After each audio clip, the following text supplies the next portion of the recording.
तो देखिए सिंप्लीफिकेशन का तीसरा क्लास है, एकदम आराम से देखेगा और जो ये टाइप देखेगा हर एग्जाम में क्वेश्चन पूछा जाता है और इस क्वेश्चन को देखने के साथ आप क्वेश्चन को सॉल्व करिएगा। पहले आराम से इसको सीखिएगा और एग्जाम में जब सीखा हुआ रहेगा तो बहुत ही कम समय में आप सॉल्व करिएगा और इस तरह के क्वेश्चन में पेन चलाने का ज़रूरत नहीं पड़ता है। पहले आपको सीखना पड़ेगा, उसके बाद देखिएगा कितना फास्ट आप कर लीजिएगा।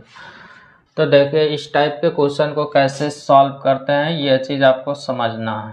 तो ये दिया हुआ है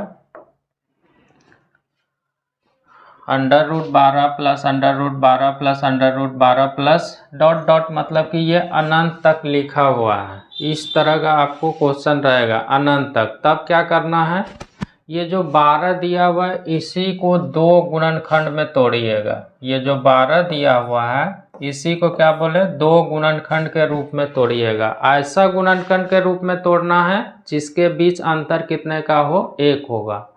क्या बोले अभी, ये 12 को क्या करना है, 2 गुणनखंड के रूप में तोड़िएगा और उस दोनों के बीच क्या होना चाहिए, अंतर 1 होना चाहिए। तो यहाँ पे देखिए इसको जैसे ही तोड़िएगा 12 को तो ये आपको दिखेगा कितना, तो 4 गुना में 3 तो 12 हो गया। यहाँ पे प्लस दिया हुआ है तो प्लस दिया हुआ है तो ये बड़ा वाला वैल्यू क्या हो जाएगा, यही बड़ा वाला वैल्यू आंसर होगा। तो इसका आंसर क्या होगा, तो ये 12 होगा।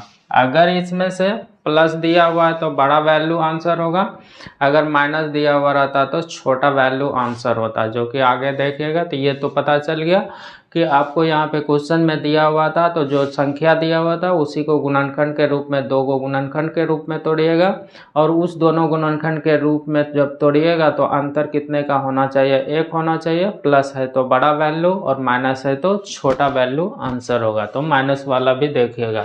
तो ये 12 को तोड़ दिए तो 4 और 3, तो ये क्वेश्चन में पेन चलाना पड़ेगा क्या, नहीं चलाना पड़ेगा। 12 को तोड़िएगा 4 3 तो आंसर होगा 4।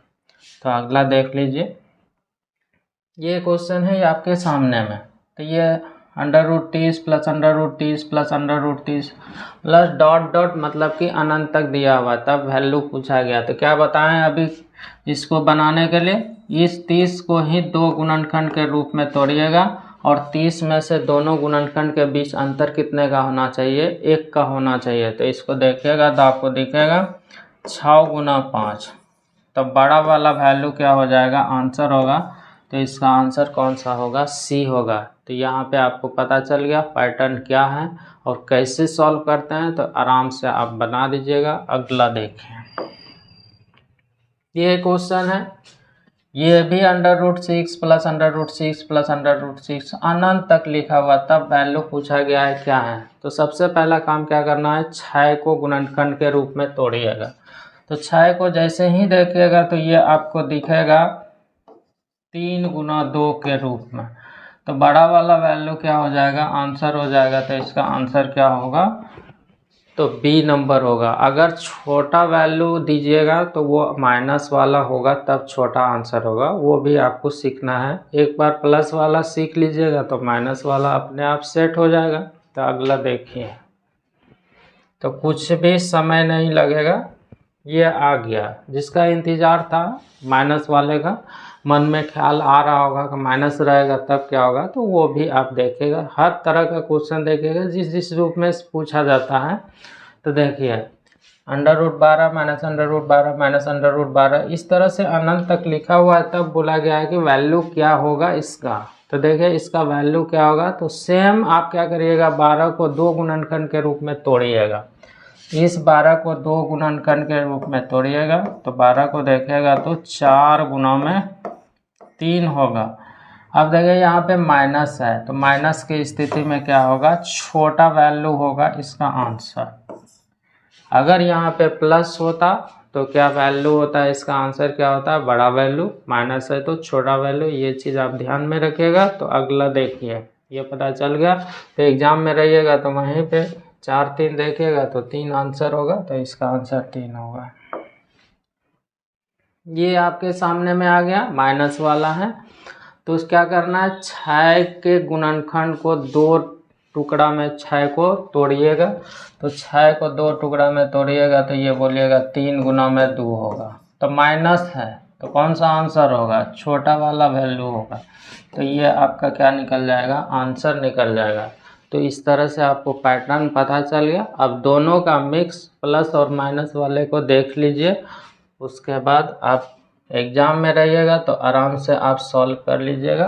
तो देखिए ये क्वेश्चन पूछने का तरीका क्या है और रहता है इस तरह का क्वेश्चन।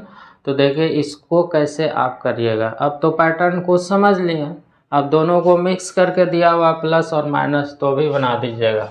तो देखिए 42 है तो 42 को क्या देखिएगा, तो 7 गुना में 6 देखिएगा। तो इसमें से देखिए यहाँ पे गुना के रूप में दिया हुआ, फिर इधर माइनस दिया हुआ है, तो इसको देखेगा तो 7 गुना 6 के रूप में।